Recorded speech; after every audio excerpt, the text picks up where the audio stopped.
शस्त्र उठाने से पूर्व मेरे एक प्रश्न पर चिंतन अवश्य कीजिए।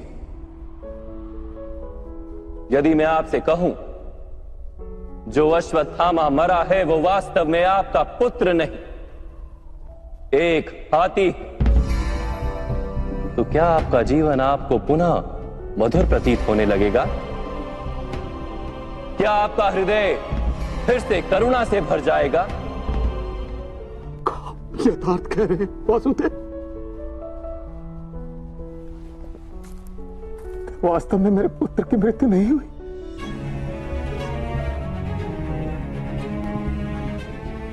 यदि आज आपके पुत्र की मृत्यु नहीं हुई तो कल होगी। विश्व में कौन अमर रहता है गुरुद्रोण? किंतु वास्तविक प्रश्न तो यह है कि आपके जीवन के सुख दुख, आशा निराशा, ज्ञान अज्ञान, क्या सब कुछ केवल आपके पुत्र से बंधे? क्या आपके जीवन का दूसरा कोई मूल्य नहीं? क्या आपकी सारी शक्ति, सारा ज्ञान केवल आपके पुत्र के लिए? खुश, मेरे कारण वो संसार में आया। उसने मुझे सुख, सम्मान और स्नेह दिया। मेरे लिए जीवन में उससे अधिक महत्व का कोई नहीं। क्या प्रत्येक पिता अपने पुत्र से अधिक प्रेम नहीं करता? तो विचार कीजिए गुरुद्रोण, जिस पुत्र के प्रति आपको इतना अधिक प्रेम है, उसे वास्तव में आपने क्या दिया? संपत्ति दी, सुख दिए, राज्य दिया, संस्कार दिए, विद्या दी, धर्म का ज्ञान दिया गुरुदेव। क्या आप उसे कुछ भी ऐसा दे पाए जिससे उसे आपके रक्षा की आवश्यकता ही ना?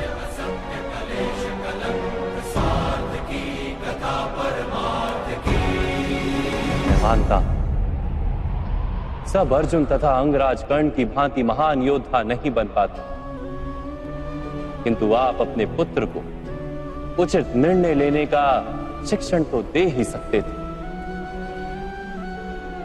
यदि आपने ऐसा किया होता तो आज आपका पुत्र धर्म का शत्रु नहीं होता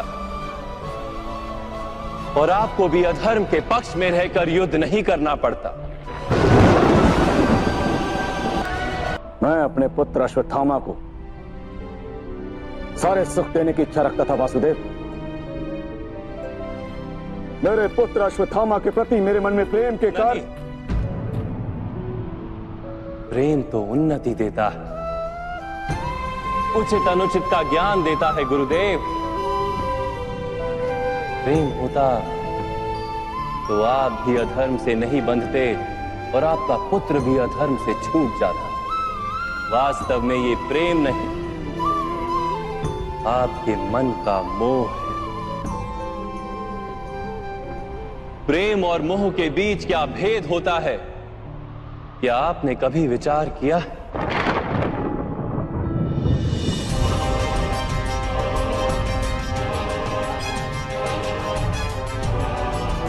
प्रेम से ही तो मोह का जन्म होता है वासुदेव।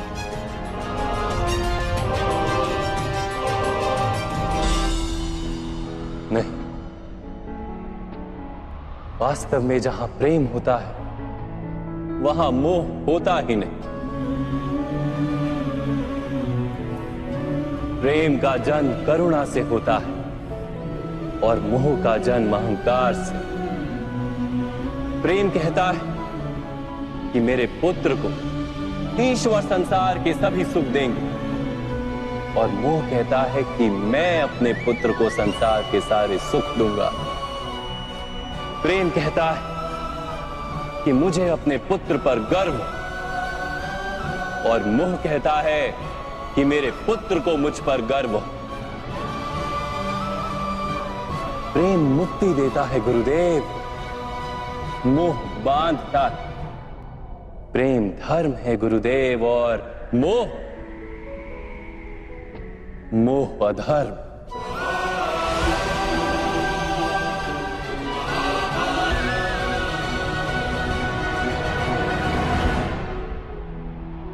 आपने अपने पुत्र को आटे का घोल पीते देख अपनी साधना भंग कर दी थी।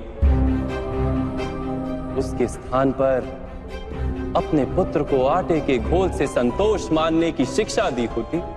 अपनी साधना भंग करने के स्थान पर उसे संघर्ष करके कुछ प्राप्त करने का शिक्षण दिया होता, तो क्या आज आपकी स्थिति कुछ भिन्न नहीं होती? अपने पुत्र का भविष्य उज्जवल बनाने के प्रयासों में आप उसके चरित्र को उज्जवल बनाना भूल ही गए। आपके मोह के कारण उसके जीवन से धर्म नष्ट हो गया। लोभ, भय और लालसा का शिक्षण दिया आपने उसे, और स्वयं भी उसी मोह के कारण वास्तव में आप गुरु तो कभी बन ही नहीं पाए, केवल शिक्षक बनकर रह गए आप।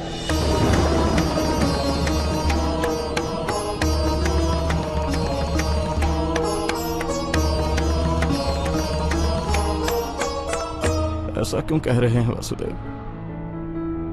मैंने तो अपने संपूर्ण जीवन में अपने सारे शिष्यों को संपूर्ण निष्ठा से उत्तम बनाने का प्रयास किया है। गुरु वो होता है जो विद्या का दान देता है, विद्या का व्यापार नहीं करता। इसीलिए गुरु को अपने शिष्यों से दक्षिणा की आशा होती है, मूल्य की नहीं। किंतु आपने अपने अमूल्य ज्ञान का मूल्य निश्चित कर दिया।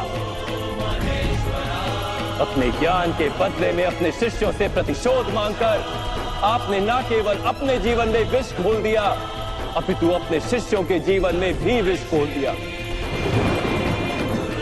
और ये सब आपके मोह और अहंकार के कारण हुआ। आप गुरु नहीं हैं द्रोणाचार्य। जिस व्यक्ति के हृदय में अहंकार और मन में मोह तथा लालसा होती, उसके हाथों धर्म का कार्य तो हो ही नहीं सकता। इसलिए महर्षि भरद्वाज के पुत्र जैसे बाढ़ में डूबता हुआ व्यक्ति किसी वृक्ष को पकड़कर स्वयं की रक्षा करता है,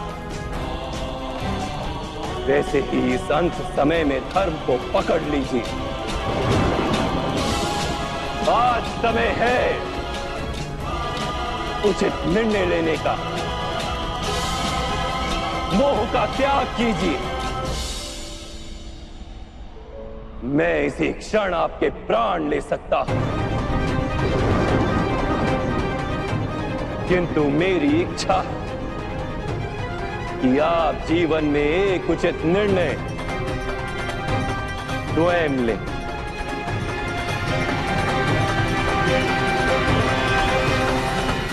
यथार्थ कह रहे हैं आप।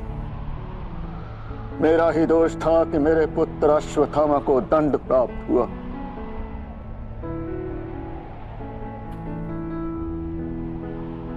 अब समय आ गया है कि मुझे भी दंड प्राप्त हो। मैं स्वीकार करने को सज्ज हूं।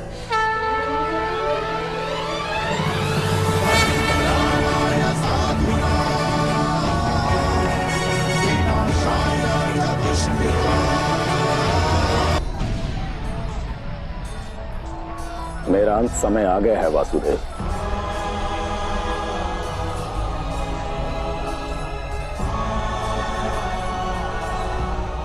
मैं आपको अंतिम प्रणाम करके अपने प्राण त्याग रहा हूं।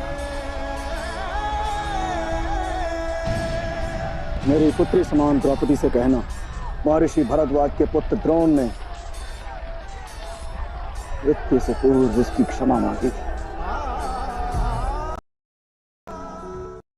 Please like and subscribe my channel.